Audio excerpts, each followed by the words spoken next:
અપેક્ષા ઓછી હોય. નિસ્પૃહ શબ્દનો અર્થ થાય કે દક્ષિણા બ્રાહ્મણ લઈ શકે અને લેવાય પણ, અને લેવી જ જોઈએ, પણ કેટલી એ અગત્યની નથી. જે પ્રમાણે આપણા જે યજમાન હોય એની આજીવિકા અને એની આર્થિક સ્થિતિને નજર સામે રાખી અને દક્ષિણા એ લેવી પડે.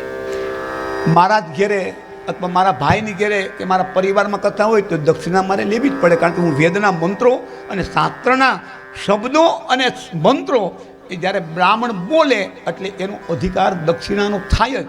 પછી ચાર્ટર પ્લેન મારી ઘેરે 3 હોય કે ઓડી 10 ગાડી મારી ઘેરે હોય અને મારે 10 બંગલા અમદાવાદમાં હોય ને તો હું મંત્રો બોલી અને કથા કરી અને દક્ષિણા હું લઈ શકું. બ્રાહ્મણ દક્ષિણા લઈ શકે અને પછી ભલે એ પોતાની પાસે ન રાખે, ગૌશાળામાં દઈ દે, ગમે આ દઈ દેવા જુદી, પણ એનો અધિકાર થાય છે. અધિકાર વક્તાનો લેવાનો થાય છે અને યજમાનનો દેવાનો થાય છે. ત્યારે એક યજ્ઞ પૂર્ણ થાય. યજ્ઞ પૂર્ણ કોઈ થાય નહીં. પછી જ્ઞાન યજ્ઞ હોય, રુદ્ર યજ્ઞ હોય, વિષ્ણુ યાગ હોય, દેવી યજ્ઞ હોય, ગણપતિ યજ્ઞ હોય, હનુમાનનો યજ્ઞ, કોઈ પણ યજ્ઞ હોય, પણ એમાં દક્ષિણા એ પ્રધાન છે. પણ કેટલી એ અગત્યની બહુ નથી. અમને 5 લાખ આપો પહેલા અને પછી બાકીના 25 લાખ પછી આપજો, એ નિસ્પૃહતા નથી. આ એક પ્રકારનો વેપાર છે. ભાગવત ના પાડે છે. ભાગવતના ચિંતકો, એનો અભ્યાસુઓ એમ કહે છે કે વિદ્વાન પુરુષો એમ કહે છે કે યજમાનની આર્થિક સ્થિતિને નજર સામે રાખવી અને પછી એની સાથે આ બધી ચર્ચા કરવી. આ વક્તાના લક્ષણો વગેરે બતાવ્યા. એ પછી પરમાત્મા કૃષ્ણને નમસ્કાર કરી અને પછી 5 બ્રાહ્મણ એનું વરણ કરવું, એની નિમણૂક કરવી. એમાં 3 બ્રાહ્મણ એ 18,000 શ્લોકનું પારાયણ કરતા હોય, 2 બ્રાહ્મણ ઓમ નમો ભગવતે વાસુદેવાયના 1,25,000 જપ કરે અને 1,25,000 જપ થયા પછી વિષ્ણુ સહસ્ત્ર નામનો પાઠ થાય. વિષ્ણુ સહસ્ત્ર નામનો પાઠ થયા પછી દશાંગ હોમ એ છેલ્લે થાય અને પછી એનું અડધું એ તર્પણ થાય અને એનું અડધું માર્જન થાય અને એ પછી બ્રહ્મ ભોજન અને દાન. આટલું જ્યારે થાય ત્યારે આ ભાગવત કથા આપણી પૂરી થાય. આ પ્રમાણે 6થા અધ્યાયમાં ઉલ્લેખ કર્યો છે. ત્યારે ભાગવત કથા આપણી પૂર્ણ થાય અને એનું આપણને પૂર્ણ ફળ એ પ્રભુ આપણને પ્રદાન કરે છે. આ તમામ બાબત આમાં લખી. એ પછી એક અગત્યની વાત લખી કે કેટલો સમય કથા કરવી. એનો જવાબ સુધી મહારાજે આપ્યો કે 3.5 પહોર, 3.5 પહોર કથા કરવી. 3.5 પહોર એટલે 5.25 કલાક સવારે અને 5.25 કલાક બપોર પછી, આટલી કથા કરવી. કેટલી કલાક થઈ? 5.25 કલાક અને 5.25 કલાક એટલે 10 ને 10.5 કલાક થઈ. આટલી તો કથા કરવાની, પૂજાની વાત તો આમાં હજી લખી જ નથી. આ પ્રમાણે કથા એ થાય ત્યારે એનું પૂર્ણ ફળ આપણને મળે છે. કથા જ્યારે શ્રવણ કરતા હોય ત્યારે આપણે અનુકૂળતા હોય એ પ્રમાણે ભોજન લેવું. જે ફાસ્ટ ફૂડ અત્યારના જે ઊભા કરેલા છે એમાં બહુ ન ખાવા. સાત્વિક અન્ન ખાવું. સાત્વિક અન્ન એટલે શું એનું વિવરણ કર્યું છે આપણા વિદ્વાન પુરુષોએ કે જેમાં તેલ અને ઘી, રાઈ અને મેથી એનો વઘાર ન આવે એને કહેવાય સાત્વિક હવિષ્યાન્ન અન્ન. આ 7 દિવસ સુધી જ્યારે ખાવામાં આવે ત્યારે બ્રહ્મરંધ્રની અંદર એ પ્રભુનો નિરાકાર બ્રહ્મનો એક પ્રકાશ થાય છે. ત્યારે થાય.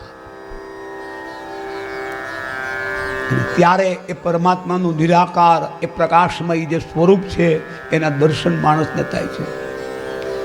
10.5 કલાક સુધી 7 દિવસ, એક દિવસના 10.5 કલાક, એ પ્રમાણે 7 દિવસ એ કથા શ્રવણ, સાદું સાત્વિક અન્ન, ભોય પતારીએ સૂવું, પગની અંદર બૂટ ચંપલ પહેરવા નહીં, હજામત કરાવી નહીં, શક્ય હોય તો 1 ટાઈમ નહીં તો 3 ટાઈમ ઉપવાસ કરવા, એવું આમાં ક્યાંય લખ્યું જ નથી. ઉપવાસ કરવાની વાત લખી નથી. હવિષ્યાન્ન એટલે જેમાં તેલ અને રાઈ, મેથી, ઘી એનો વઘાર ન આવે, આવું સાત્વિક અંતર. આવી પદ્ધતિથી જ્યારે આ ભાગવત કથા કરવામાં આવે ત્યારે એનું આપણને પૂર્ણ ફળ મળે છે. ત્યારે 7 દિવસ પૂરા થાય એ પછી જય જયકાર પ્રભુનો આપણે કરી, અને એ ઉપરાંત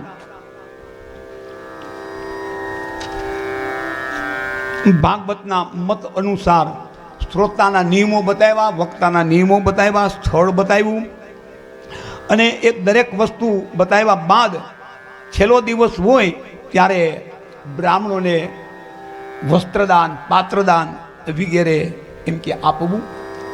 અને એ ઉપરાંત સોનાનું એક સિંહાસન બનાવવું અને હાથનું લખેલું ભાગવત એ અર્પણ કરવું. સોનાના સિંહાસન ઉપર ભાગવત હાથનું લખેલું હોય એ દેવામાં આવે તો પૂર્ણ ફલશ્રુતિ એમ મળે છે. આ પ્રમાણે સપ્તાહની આખી એ વિધિ બતાવી છે. અને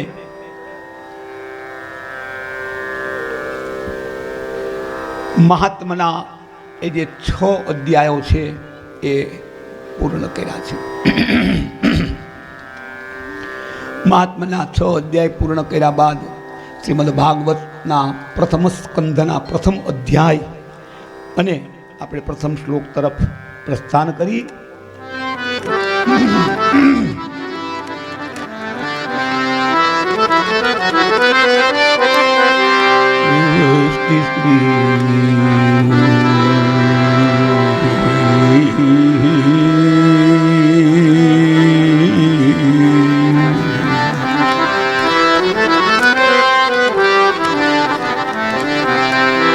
પ્રારંભ હંમેશા યમન કલ્યાણથી થાય એ વધારે. કલ્યાણ તો 9 પ્રકારના હોય, પણ કીર્તન છે, ભજન છે, કથા છે, હંમેશા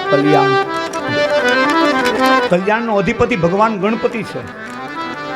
એટલે આપણે એમ કઈ ગણપતિ પહેલા બેસાડવા, એ ગણપતિ બેસાડવા એનો અર્થ કે પહેલા કલ્યાણથી શરૂઆત કરી.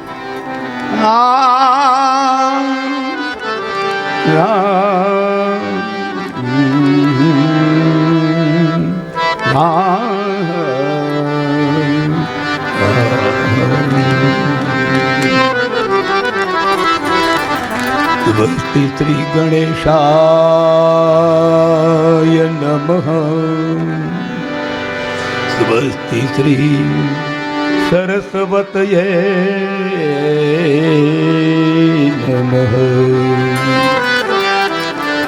શ્રી સતગુરુદેવ પરમાત્મને નમઃ.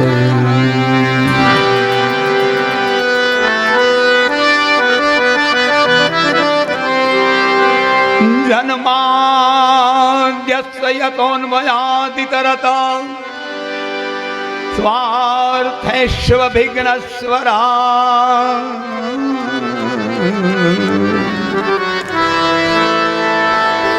તેને બ્રહ્મરદાદિકવયે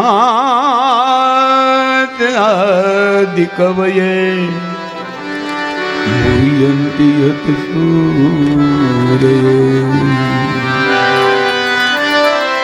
તેજો વારી મૃદામ યથા વિનિમયો યત્ર ત્રિસર્ગો મૃષા નત્વેન સદા નિરસ્તકુહકમ સત્ય પરમ ધીમહિ. સત્યમ પરમ ધીમહિ.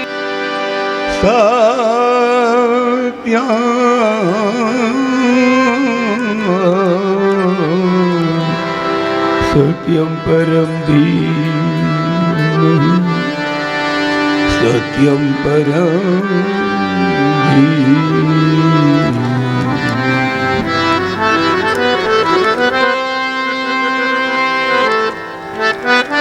જેના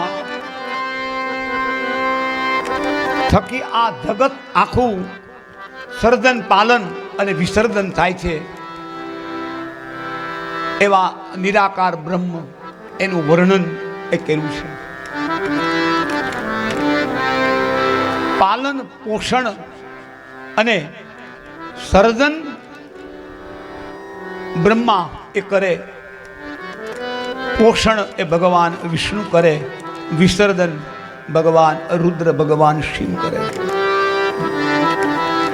એવું એક પ્રભુનું નામ છે, એનું નામ છે સચ્ચિદાનંદ. સત્ય, ચિત્ત અને આનંદ.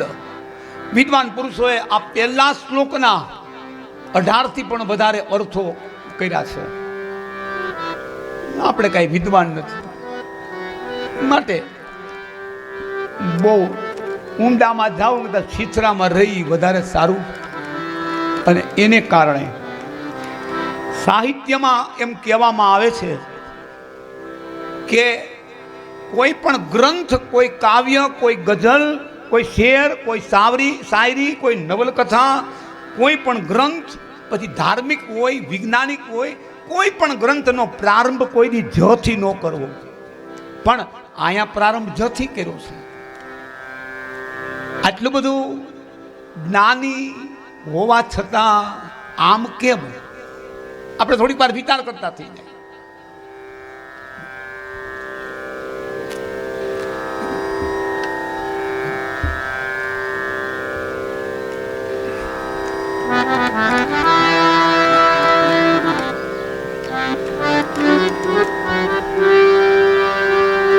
જાણીતા લોક સાહિત્યકાર અમારે જીતુભાઈ, મને ઘણી વાર એવું થઈ જાય કે હું આમ અમુક આમાં ગુથાઈ ગયો, મારું ધ્યાન પણ નથી પડતું, આમાં એવું થાય.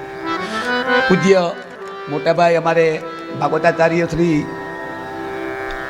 અરવિંદ દાદા, મોટાભાઈ લાભભાઈ પણ પધાર્યા છે.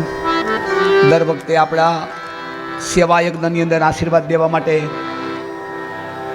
બ્રહ્મ સમાજ એ પધારતો રહે, કથાકારો પધારતા રહે, જેથી કરીને આપણો કાર્ય સેવા યજ્ઞ આપણો વધારે એ સફળ થતો હોય છે.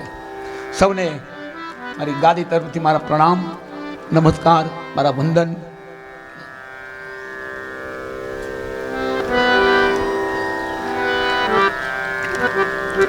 ઘણી વાર હું આ વાત કરું કે ઘરમાં 6 જણાને ખાસ બોલાવા વર્ષમાં,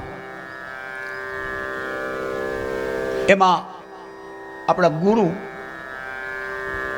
બ્રાહ્મણો, આપણી દીકરી,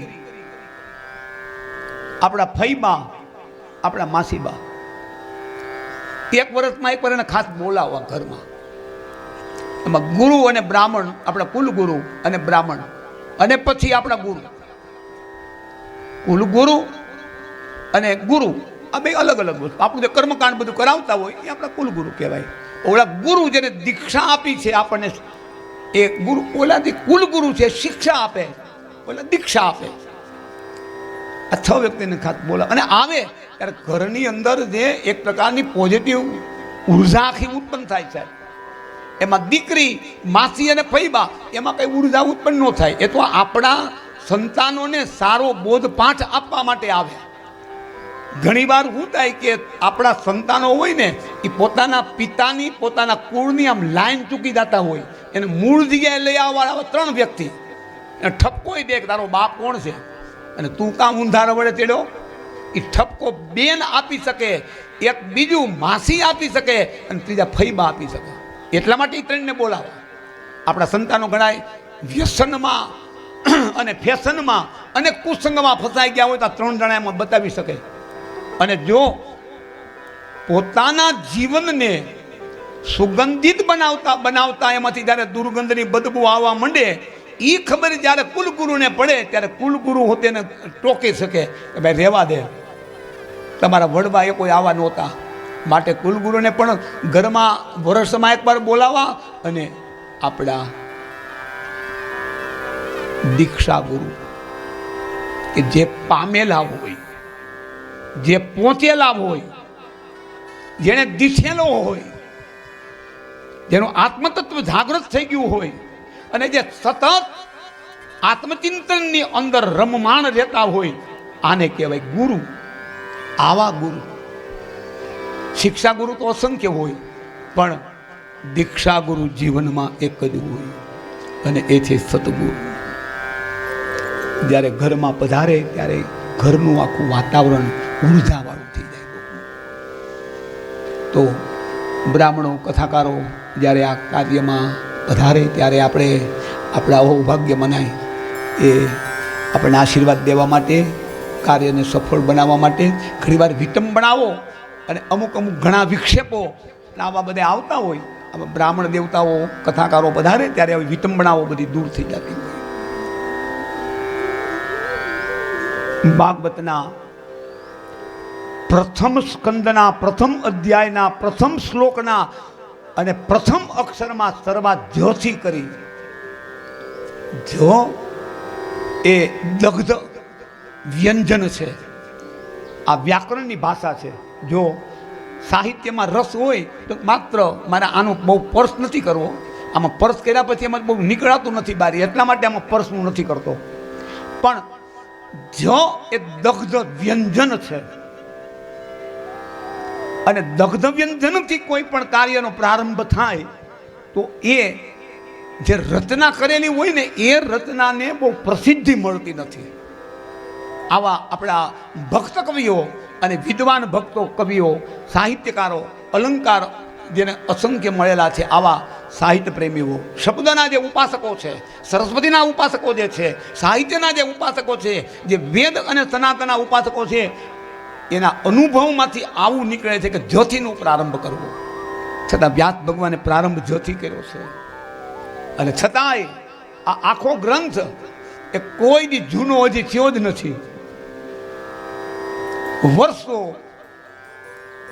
એમ તો હું નહીં કહું, પણ ઘણા યુગોથી આ ભાગવત પારાયણ થતું રહ્યું છે. ભાગવત પારાયણ થતું રહ્યું. માણસ પરાયણ થાય કે ન થાય ખબર નથી. માણસ પરાયણ થયો કે નહીં એ ખબર નથી, પણ ભાગવત પારાયણ થાય છે. હજી એ જૂનું નથી થયું, કારણ કે દિને દિને નવમ નવમ.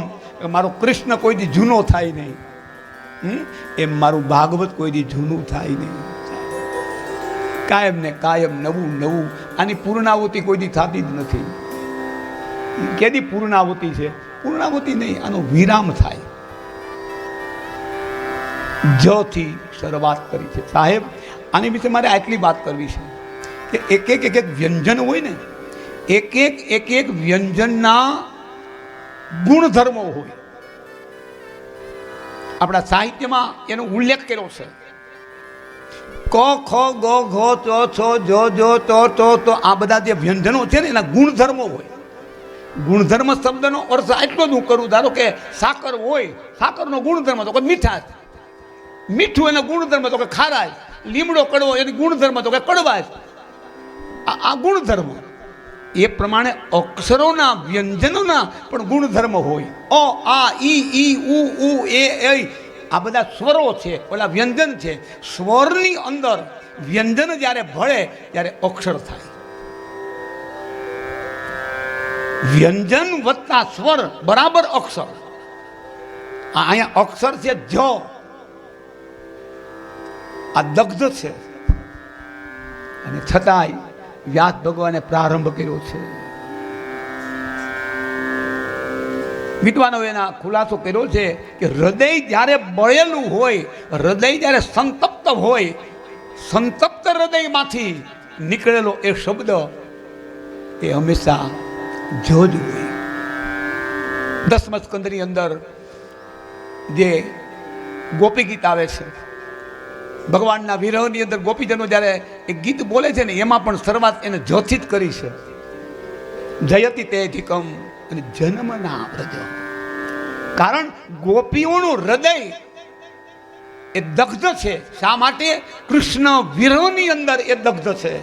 વિરહ જ્યારે ઉત્પન્ન હૃદયમાં થાય ત્યારે પછી કૃષ્ણ નજીક નજીક આવતો જાય. સાહેબ, હૃદયમાં કૃષ્ણ પ્રેમનો વિરહ એ જ્યારે જાગે ત્યારે એ કૃષ્ણ તત્વ એ આત્મ તત્વ બહુ દૂર નથી, આપણે બહુ નજીક એની જાય છે. એ તત્વને યાદ કરતા કરતા કોક વાર આંખમાં જ્યારે આંસુ આવી જાય ત્યારે માનવાનું કે આ તત્વ થોડું નજીક છે. ચૈતન્ય મહાપ્રભુને કોકે પ્રશ્ન પૂછ્યો તો, તમારો જન્મ શું કામ છે? એને એક જ વાક્યમાં જવાબ આપ્યો કે મારો જન્મ રોવા માટે અને બીજાને રોવરાવવા માટે થયો છે. કૃષ્ણ ચિંતન, કૃષ્ણ સ્મરણ કરતા કરતા કરતા એ આખી રાત એ જાગતા. કૃષ્ણ વિરહમાં કૃષ્ણ ચિંતન કરતા આખી રાત કૃષ્ણ કૃષ્ણ કૃષ્ણ કૃષ્ણ. કેમ હજી મને એનો દર્શન નથી થયા? હજી અમારી આંખ એમને પટપટ ત્યાં કરે, પલક માર્યા કરે. શું કામે પલક મારે છે? કે એને જે જોવું છે ને એ હજી આપણે એને બતાવ્યું નથી, એટલા માટે આંખ પલક કરે છે. આંખમાંથી વિરહના આંસુ નીકળે. સાહેબ, એનું જીવન ચરિત્ર મેં વાંચ્યું છે, એમાં એમ લખ્યું છે કે જ્યારે એના ઓશિકા અને એની ચાદરું, એની ઓછાડ આખી રાત્રિ કૃષ્ણ પ્રેમના વિરહમાં રોતા રોતા આંસુડાથી એને ઓશિકાની ખોલું બધી પલળી જતી. સાહેબ, સવારમાં 5 વાગે જ્યારે ચૈતન્ય મહાપ્રભુજી જ્યારે જાગૃત થાય ને, શિષ્યો દોડતા, શિષ્યો દોડી અને વંદન કરે અને ઓશિકાની ખોળું બહાર કાઢી લે. એ ખોળને બહાર કાઢી પછી એને નીચોવે અને નીચોવીને એ સોનાના પાત્રમાં એ કૃષ્ણ વિરહમાં નીકળેલા આંસુ અને એનું ચરણામૃત આખા આશ્રમમાં વેચવામાં આવતું. સાહેબ, કૃષ્ણ વિરહની અંદર જે આંસુ નીકળે એ અદ્ભુત આંસુ છે.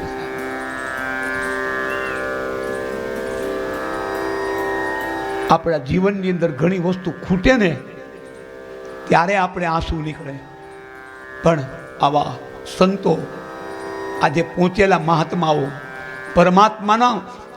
પરમાત્માને રહેવાનું એ દીવાનખાનું, એનું નામ ભક્તો, આનું નામ સંત. પરમાત્માને છોડીને કોઈ દી ક્યાંય જાતા નથી.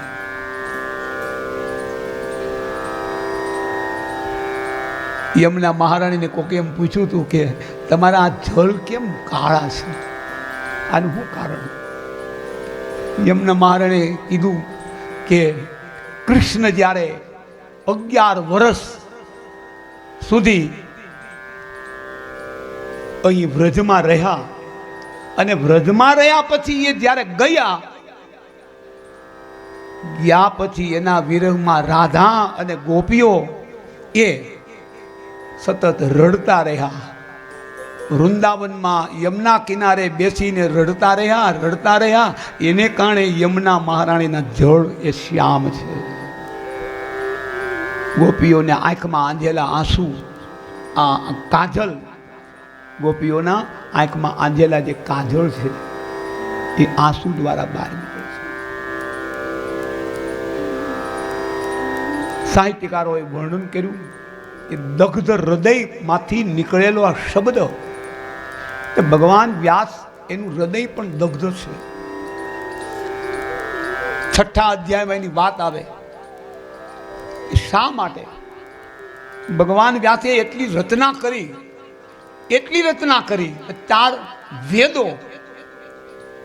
વેદો વ્યાસે લખ્યા નથી, એનો વિભાગ કર્યો છે.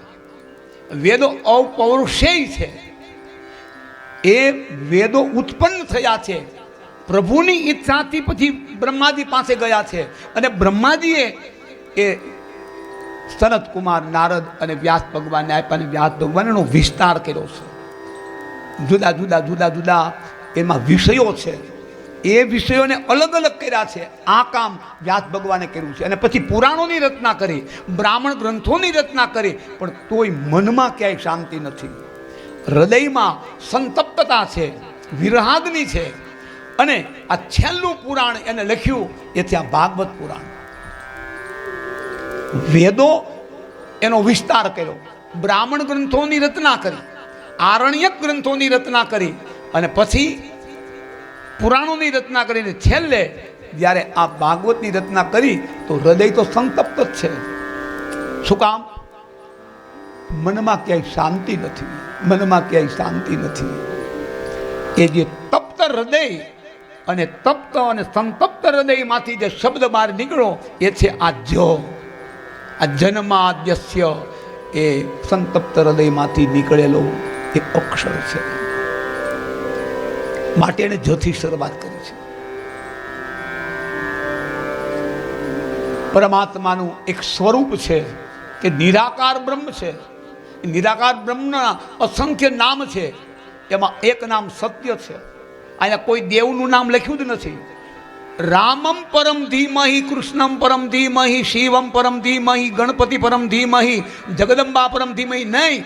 અહીંયા સત્યમ પરમ ધીમહિ, કોઈ દેવનું નામ લખ્યું જ નથી. કારણ કે વ્યાસ ભગવાન જાણતા હતા કે હજી કળિયુગ આવે પછી સંપ્રદાય અને વાળા એ બહુ જાજા થશે.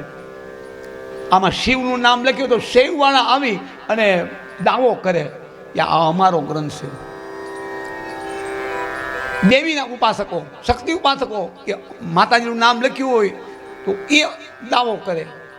રામનું નામ લખ્યું તો રામ સંપ્રદાય વાળા આવે. માટે અંદરો અંદર કોઈ પ્રકારના વિચારભેદ ઉત્પન્ન ન થાય એને કારણે પરમાત્માના હજારો નામ છે, એમાંથી એક નામ પસંદ કર્યું અને એ નામ છે સત્યમ. ધીમય શબ્દ આવે એટલે એ ગાયત્રી મંત્ર બની જાય. ગાયત્રી મંત્રના 24 અક્ષરો છે. ક્યાંથી શરૂઆત થાય ગાયત્રી મંત્ર? ઓમ ભૂર્ભુવ. ક્યાંથી છે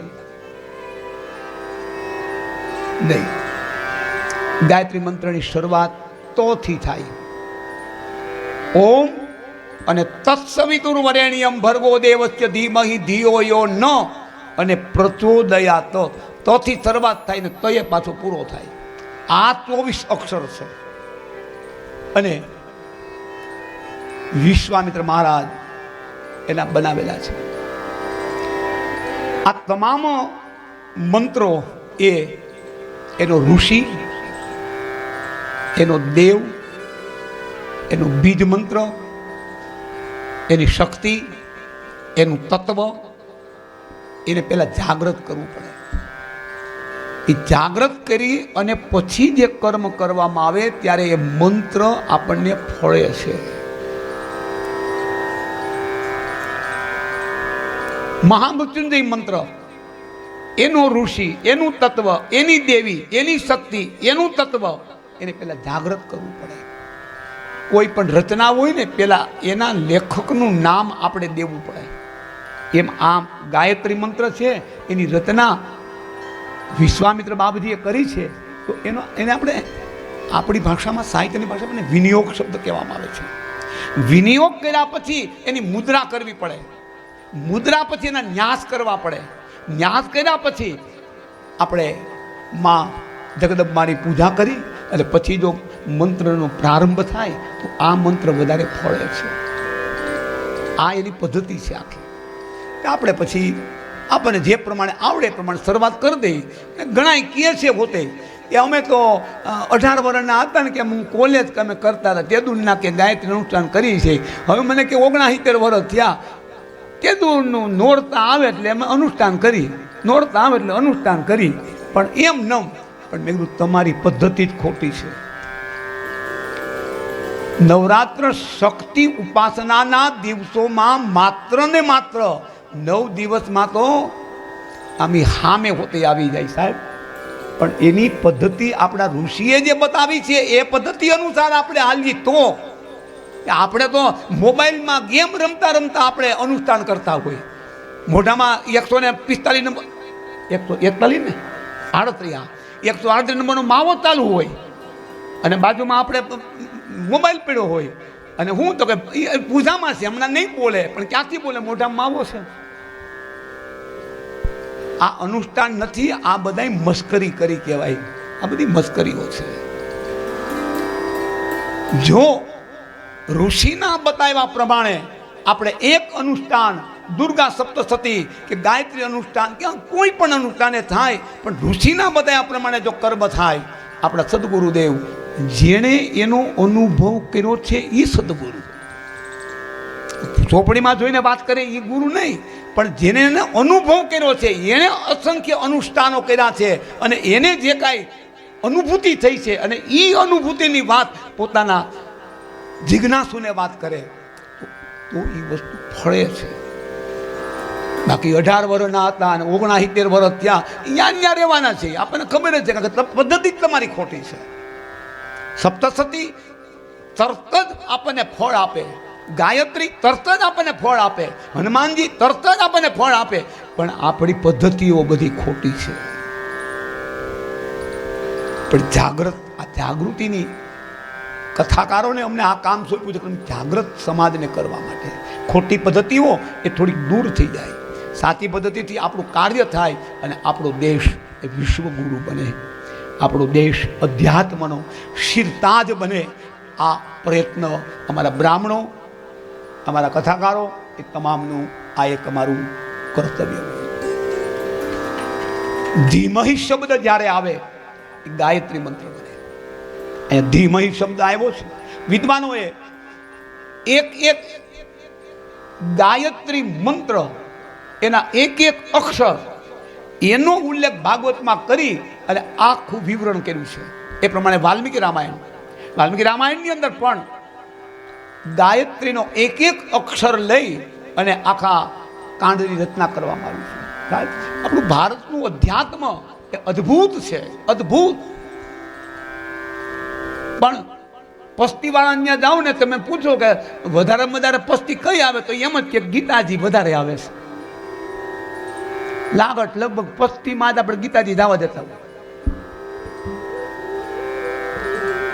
કિંમત કરવા વાળા કિંમત ખૂબ કરી અને આપણે એની કિંમત ઘટાડી નાખી. તો જથી પ્રારંભ કર્યો છે અને ધીમહિ એટલે સત્યનું અમે ધ્યાન કરીએ છીએ.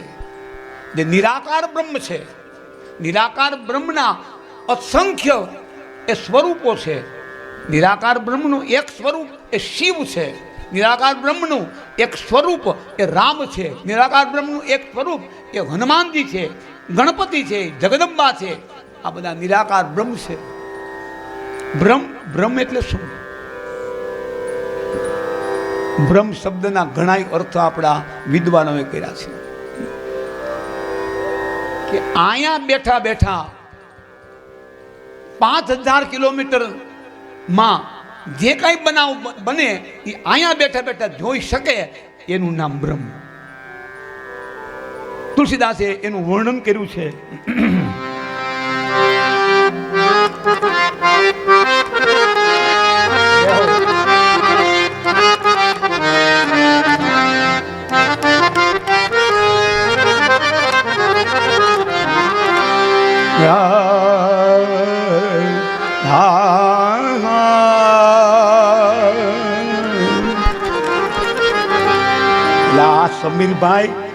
આ સમીરભાઈ સંગીતના જ્ઞાતા છે. હવે આપણે અહીંયા ગાવું, આપણે તો અહીંયા હિમાલયમાં ગુલ્ફી બેસા જેવી વાત છે. આમાં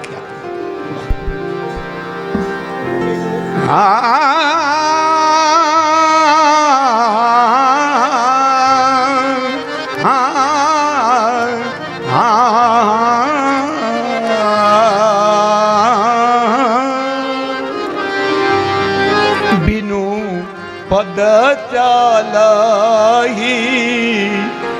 સુનઈ બીનુ કાના.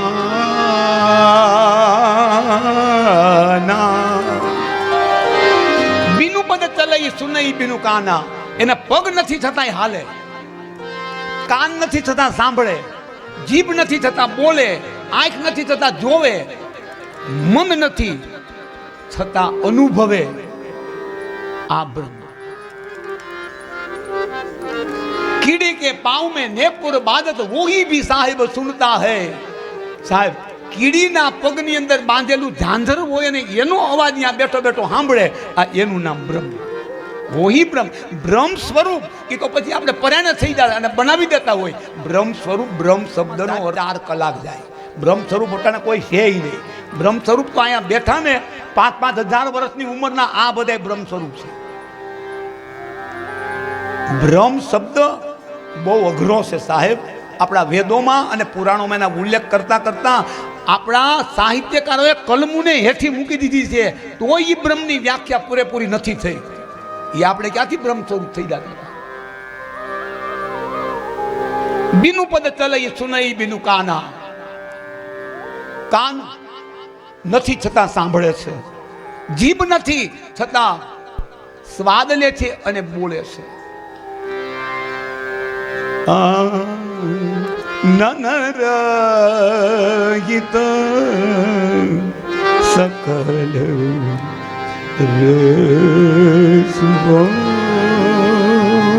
રસભોગી બિનુ વાણી વક્તા ભરજો ગી તન બીનું પરસ. શરીર નથી છતાં માણસને સ્પર્શ કરે. તન બીનું પરસ નયન બીનું દેખા. આંખ નથી છતાં જોવે, શરીર નથી છતાં સ્પર્શ કરે, કાન નથી છતાં સાંભળે. ભગવાન શિવ એ પાર્વતીને કહે છે કે દેવી वो ही मेरा ब्रह्म है. અને એ બ્રહ્મ કોણ છે? કે રામ બ્રહ્મ પરમાર્થ રૂપા અને અભિગત અલખ અનાદિ અનુપા. वो ब्रह्म वो ही राम है. ये राम है, ये राम અવતારી પુરુષ છે સાહેબ. એને આપણે બ્રહ્મની વ્યાખ્યા આપી. वो ही ब्रह्म है. કોઈ સામાન્ય માણસ બ્રહ્મ બની શકે જ નહીં. તનબીનું પરસ.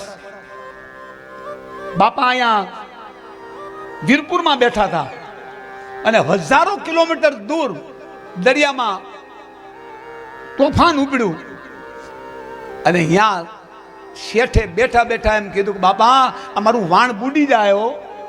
બાપા વાણ મારું બુડી જાય, મારી લાદ રાખજો.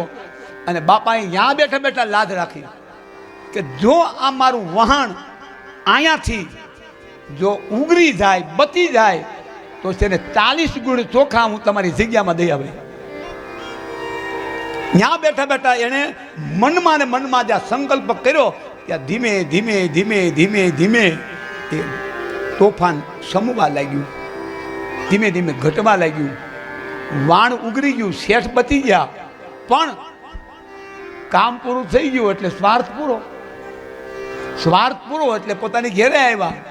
40 ગુણ દેવાના હતા, બાસમતી હારા ચોખા દેવાના હતા, એને બદલે ખીચડિયા ઝીણા ચોખા મોકલા. ગાડા ભરી ભરીને ઓલા માણસ આવ્યા કે શેઠે મોકલા છે ચોખા. બાપા હસવા માંડ્યા. જલારામ બાપા બેઠા બેઠા હસે. એ ગાડા ખેડૂ આવ્યા ને એને રોક્યા. બાપા બેહો બાપા, આ તો ઠાકોરનું ધામ છે, ઠાકોરના ધામમાં આનંદથી પહેલા તમે જમો. 2 દી સુધી રોક્યા, 2 દિવસ સુધી રોક્યા. પછી 2 દિવસ પછી બાપા જાય અમે હવે જાઓ. પછી આમ ઓલા ગાડાવાળામાં હાલતા થયા ને, આમ ગાડાવાળા તો એ બાપા એને ઊભા રાખ્યા ને એમ કીધું કે જરાક શેઠને એટલું કહેજો નહીં કે ચોખાનો તો કાંઈ વાંધો નહીં, કે ચોખા તો ઝીણા જાડા એનો કોઈ વાંધો નહીં, એ તો અમારા સંતોને ટેલિયા અમે ગમે એમ ખાઈ જાય. પણ એ વાણને બચાવવા માટે જરાક મેં વાહો દીધો હતો ને, એમાં મારું કડિયું એ ન્યા ટીંગાઈ રહ્યું છે ને, એમાં મારી દાંત ખોતરવાની 2 હોળી છે ને, એ પાછી જરાક મને મોકલજો. બસ આટલું મારે કામ છે. આ સમાચાર ઓલા ખેડૂએ જઈ અને શેઠને દીધા કે બાપાએ આમ કીધું કે તમારા વાણ એ જે છે ને એનો સઢ છે, અને સઢમાં બાપાનું કડિયું છે, અને કડિયાની અંદર દાંત ખોતરવાની ચાંદીની 2 હોળી છે ને, એ જરાક બાપાને પછી પહોંચાડી દો નહીં સાહેબ. આને બ્રહ્મ કહેવાય. વીરપુરમાં બેઠો બેઠો 1000 કિલોમીટર સુધી જે પોતાના ભક્તોની લાદ રાખી અને વાણને બચાવી શકતો હોય, જેને સંપૂર્ણપણે એ જ્ઞાન થઈ ગયું છે, આ નિરાકાર બ્રહ્મની સાથે એ પોતે જોડાઈ ગયો છે. આત્મ તત્વ ને પરમાત્મા તત્વ એ બેનું સંલગ્ન જ્યારે થઈ ગયું હોય, આત્મ તત્વ અને પરમાત્મા તત્વ એ બે જ્યારે એક થઈ ગયું હોય, એ સુંદર વર્ણન કર્યું છે.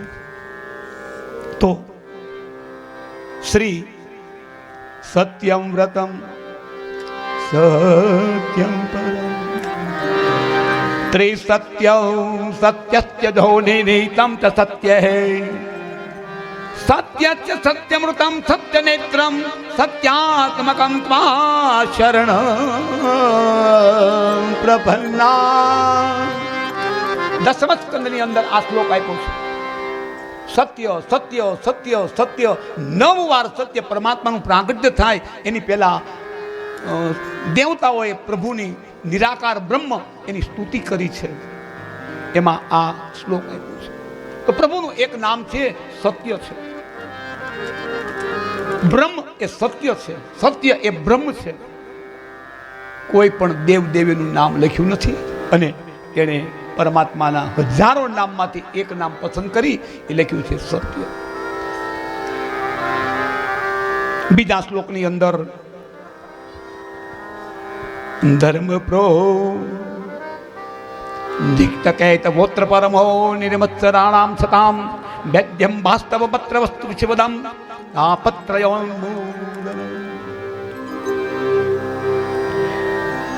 ધર્મની વ્યાખ્યા કરી છે. આકાશમાં તારા છે ને એના કરતા વધારે વ્યાખ્યાઓ એ ધર્મની થઈ છે અને હજી અપૂર્ણ છે. ધર્મની વ્યાખ્યા કોઈ પૂર્ણ થાય નહીં. પણ એ ધર્મ પંચાધ્યાય જ્યારે આવશે ત્યારે એમાં આપણે વિસ્તૃત વર્ણન કરશું. આ પછી શ્રીમદ ભાગવત એક રૂપક વ્યાસ ભગવાને એક શ્લોક 3જા શ્લોકમાં લખ્યું છે. નિગમ કલ્પતરો ગલિતમ ફલમ સુખમુખાદ મૃત દ્રવ સંયુતમ પીબત ભાગવતમ રસમાલયમ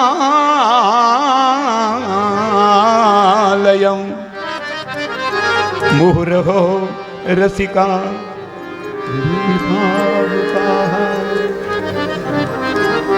એવું સુંદર રૂપક એક કર્યું. 4 વેદો, આજે 4 વેદો રૂપી એક વૃક્ષ એ સ્વર્ગમાં ઉગ્યું અને એટલું સુંદર એ વૃક્ષ હતું કે એમાં એક ફળ આવ્યું. ફળ કેવું હતું કે એની અંદર બીજ નથી, છાલ નથી. રસમાલયમ. આલય શબ્દનો અર્થ થાય મકાન. આલય એટલે મંદિર, આલય એટલે મહેલ. રસ અને આલય, રસ આલય. રસમાલયમ, નંદાલયમ, શિવાલયમ, પુસ્તકાલયમ. આલય શબ્દ એટલે મકાન, મંદિર, મોટો મહેલ. રસમાલયમ એટલે એમાં છાલ નથી, દીટ નથી, રેસા નથી, કાંઈ નથી એમાં. એમનેમ રસમાલયમ. એ ફળ શબ્દ લખ્યો છે ભગવાન વ્યાસે. નિગમ કલ્પતરો ગલિતમ ફલમ.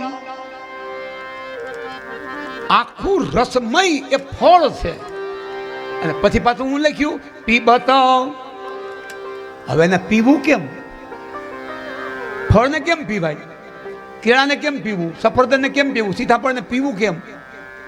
આને પીવાય કેમ? પીબત રસમાં પીબત. આખું રસાળ ફળ એને પીવે છે. તો કે કોણ? મુહુર્હો રસિકા ભુવિ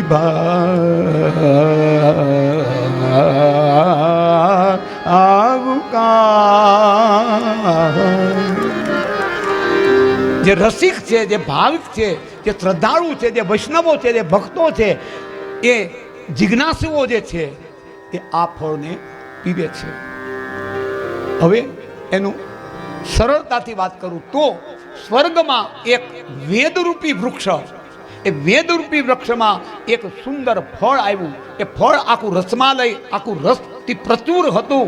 અને રસ વાળું એ જ્યારે ફળ એ બરોબર જ્યારે પરિપક્વ બન્યું ત્યારે એક પોપટ આવ્યો અને પોપટે એને ચાંચ અડાડી અને ચાંચ અડાડતાની સાથે જ એ રસમાં લઈ એવું ફળ એ વધારે સ્વાદિષ્ટ અને રસ પ્રચુર બને છે. અને એ ફળ કયું તો વ્યાસ ભગવાને કહ્યું કે પીબત ભાગવતમ રસમાલયમ. એ ફળનું નામ હતું ભાગવત. વેદો અને પુરાણો અને આરણ્યક ગ્રંથો, બ્રાહ્મણ ગ્રંથો અને એનો આખો સાર એ આખું ભાગવત છે. ભગવાન ને જે ગમે એ ભાગવત, ભક્તોને ગમે એ ભાગવત, કૃષ્ણ પરમાત્માનું નામાત્મક સ્વરૂપ એ ભાગવત. જે ભક્તિ પ્રધાન ગ્રંથ વही ભાગવત, પંચ તત્વનો સાર વही ભાગવત. ભગવાનનું સ્વરૂપ, ભગવાન પંચ તત્વ, એમાંથી ભગવાન શબ્દ બન્યો. ભ એટલે ભૂમિ, આ અગ્નિ, ભ વત્તા આ વત્તા ગ વત્તા વ અને વત્તા ત, ભ આ ગ વ ત, પાંચ આમાં થાય. આ પાંચ અક્ષરો છે. ભ ભૂમિ, આ અગ્નિ, ગ ગગન, વ વાયુ, ત ભા ગ વ અને ત. પંચ તત્વ, અગ્નિ તત્વ, આકાશ તત્વ, વાયુ તત્વ, જળ તત્વ, એ પાંચેયનું વિસ્તરણ એ ભાગવત ભગવાન છે. પરમાત્માના મુખમાંથી નીકળેલું ત્યારે શ્રીમદ શબ્દ લખાય. એ ગીતાજી એ જ્યારે અધ્યાય પૂરો થાય તો અહીંયા શ્રીમદ શબ્દ આવે. ત્યારે ભાગવતનો અધ્યાય પૂરો થાય ત્યારે શ્રીમદ ભાગવત પુરાણે આવો શબ્દ, જ્યારે શ્રીમદ શબ્દ આવે, શ્રી એટલે પરમાત્માના મુખારવિંદમાંથી નીકળેલો પ્રસાદ, પ્રસાદ પ્રભુના મુખારવિંદમાંથી નીકળેલી પ્રાસાદિક વાણી વही એ ભાગવત. અને આ પ્રમાણે ભાગવતનો પ્રારંભ કર્યો છે. ગ્રંથનો પ્રારંભ ગણપતિ વિના કરાય નહીં. તો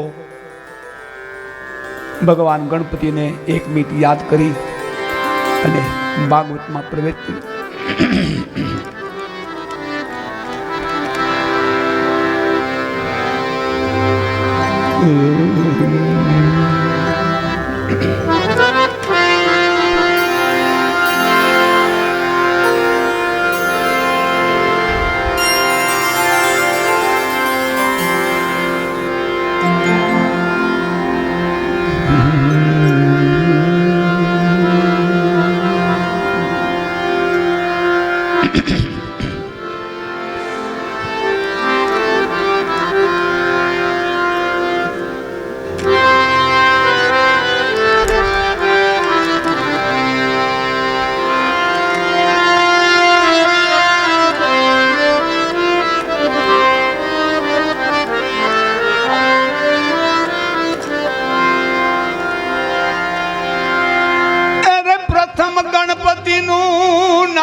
તમે એ લેજો રે,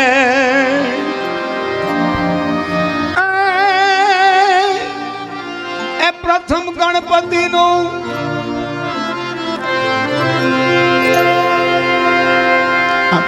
ઘણું લાંબુ છે પણ આપણે ટૂંકમાં જ લેવું છે. એ પ્રથમ ગણપતિનું નામ તમે લેજો રે, પ્રથમ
પગલી કરી છે માન માન પાંચ પગલી કરી આ હાથ એ પકડે ને તો વાંધો મન ન આવે આંગળી મારે તો જોઈ આંગળી પકડવા વાળો હતો આ બધાને આંગળી પકડવી પડે મારે આગળ હાલવું પડે 5 મિનિટ આપણે વિરામ અને પછી આગળનું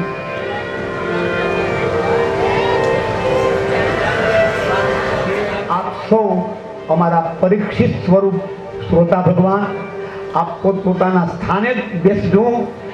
આપણી સ્થાનની જગ્યાએ આપના સ્થાને આપણા બેઠકે પાણી, ચા અથવા શરબત કે જે કાંઈ ઉપલબ્ધ હશે એ આપને મળી જશે. એટલે આપણે એક સાથે બે કામ થાય. આપ ત્યાં બેસજો અને અહીંયાથી આ કાર્ય પણ ચાલે. અને જે આપણે આ ઘણી ગાયું એટલે એમાં ગળામાં કદાચ શોષ પડી ગયો હોય તો પાણી, ચા અથવા શરબત જે કંઈ ઉપલબ્ધ હશે આપના સ્થાન ઉપર જ મળી જશે. તો પોતાનું સ્થાન ન છોડવા માટે નમ્ર વિનંતી. નમસ્કાર.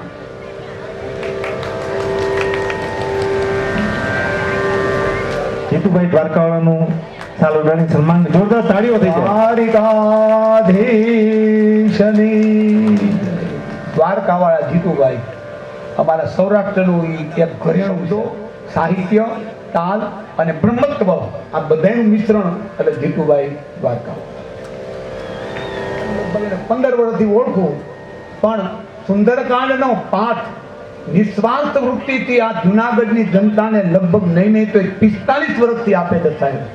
અને આ ઉંમરે માત્ર ને માત્ર હજી છે તો 39 વર્ષના, જેને કંઈ ઉંમર નથી થઈ.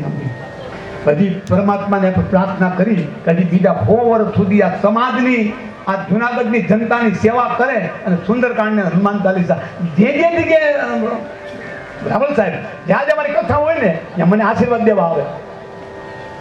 ધન્યવાદ, ધન્યવાદ ગુરુભાઈ, ધન્યવાદ. જય ભગવાન સાહેબ. એના બે હાથ ઉડાડ, પાછા બે હાથ એના ઉડાડ. પ્રભુ કૃપા, બહુ પ્રભુ કૃપા. અને હું મહેન્દ્રભાઈ રાવલ વિનંતી કરીશ દાદાને સાલ ઉડાડીને તેઓનું સન્માન કરે. અમારા આશીષભાઈના પિતાશ્રી, એકવાર જોરદાર તાળીઓ થઈ જાય. બધા મહાનુભાવ મોંઘેરા મહેમાનો છે આપણા.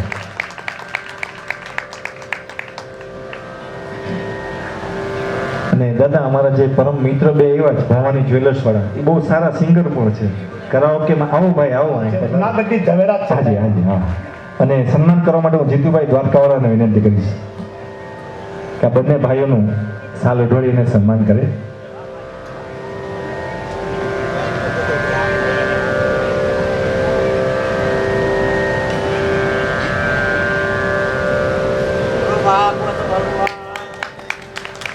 દ્વારિકાધીશ કી કિરણાર મહારાજની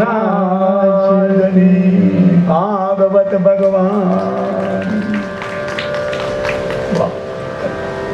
જીતુવાળિયા એટલે કે કિરણબેન સોનીને વિનંતી કરીશ કે તેઓ અમારા જે મુખ્ય યજમાનો છે વલ્લભભાઈ કટારિયા સાહેબ તથા મારું પરિવાર અને પારેખ પરિવાર, આ ત્રણેયનું એ કંઈક સન્માન કરવા માગે છે સ્મૃતિ ભેટ રૂપે. તો હું ત્રણેય પરિવારને વિનંતી કરીશ કે તેઓ અહીંયા પધારે અને અમારા કિરણબેન સોની દ્વારા જે સ્મૃતિ ભેટ, આ ભાગવત સપ્તાહની યાદ, આ ભાગવત સપ્તાહની પ્રસાદ આપે તે અર્પણ કરે. આવો દાદા. મારું પરિવારને અર્પણ થઈ રહી છે તો એકવાર આપણે એના માટે જોરદાર તાલીઓથી વધાવીએ બધા લોકો. એવી જ રીતે આપણી વચ્ચે કટારિયા પરિવારના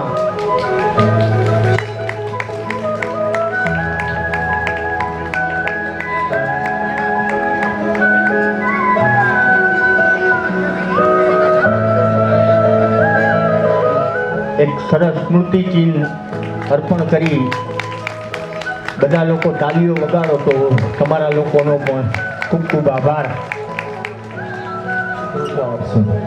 પણ જે લોકો વ્યવસ્થિત ઘરે સાચવવાના હોય એ જ લેજો.